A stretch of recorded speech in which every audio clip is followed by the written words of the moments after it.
Alright, ladies and gentlemen, I'm here on the show, and I'm here to talk about Monday Night Raw. Well, it happened this morning. Obviously, they're still in Australia. They had, was it 8 a.m. Eastern? Obviously, I want to wait for that.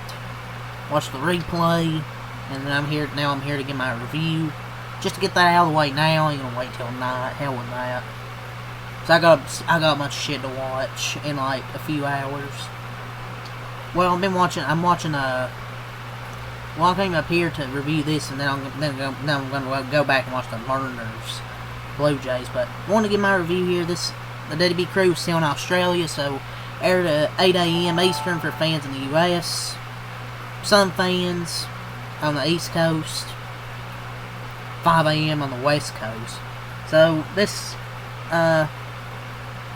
show dealt with all the fallout from Crown Jewel, also beginning the build for Survivor Series on November 29th. This is an unusual long stretch between major main roster PLEs, so management has plenty of time to plan this show and make sure every feud matters. They actually have time. This is an unusual long stretch of the pay-per-view, so let's look and see what happened on this week's show. I'm actually going over the card first, and then I will give my final word, give my final review, what I thought of the show. So, open with a video recapping what happened at Crown Jewel before Rollins made his way to the ring with the rest of the Division. Something else happened later in the night between the Division. They celebrate their success. The Visionary said this night is about him, but he took a moment to acknowledge the greatness of the group he assembled. He took time to put over each member of the group individually. Australian crowd, they brought a great reaction when Rollins got to him. The world champion called him the new tribal thief to a mixed response. Rollins said he's done everything on his own, which he got a bullshit chant from the fans. He claimed he didn't need anyone, but he has chosen to align the men in the ring because he is a visionary. Depending on how you read into this segment might have planted some seeds for Breakker to eventually feud with Rollins for the world title. This was a decent promo, but it was enough. But it was surprising nobody interrupted. That's not a bad thing, just an observation.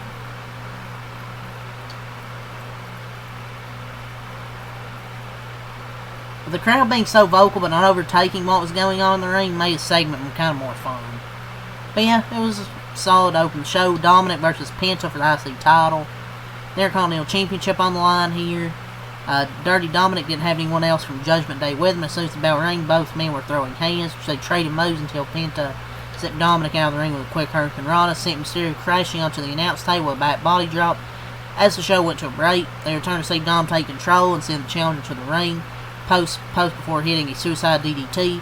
He almost sent Penta over the barricade into a small child, but they managed to avoid it. They fought through another commercial break, and we came back to see Penta dive off the ring post to take Mysterio down at ringside. This is a fun match with some standout spots. Seeing Dominic stand on his own 2 feet without Judgment Day was a nice change of pace. Penta's one of those performers who brings out the best in opponents.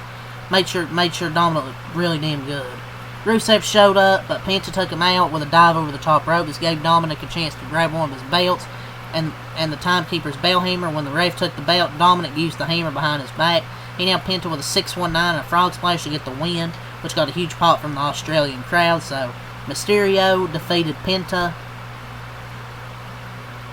It took 29 minutes into the show for the bell to ring for the first match, and then it went to a commercial break. But yeah, this was a really damn good match, man. Dominic, gonna be a future world champion. I have no doubts. But Penta, really damn good wrestler.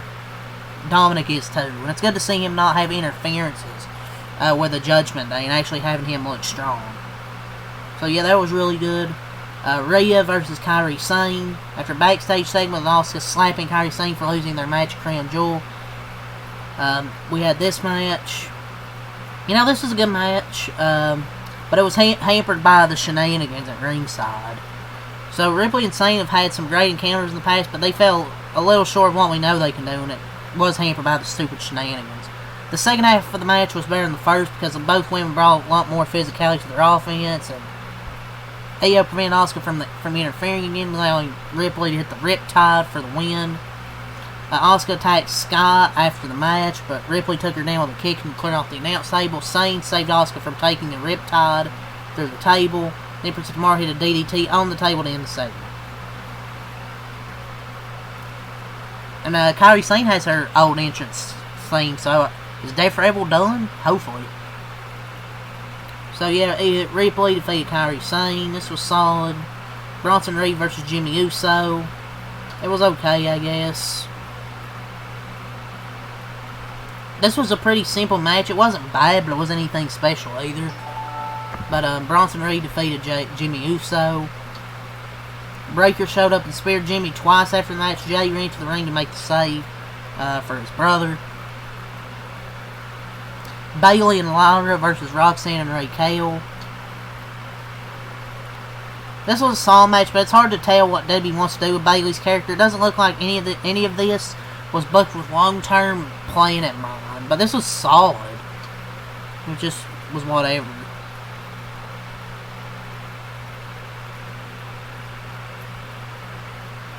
But I believe after the match, there was something with Stephanie and Roxanne. Maybe Roxanne's going to be next in line for a championship match at some point. We'll see.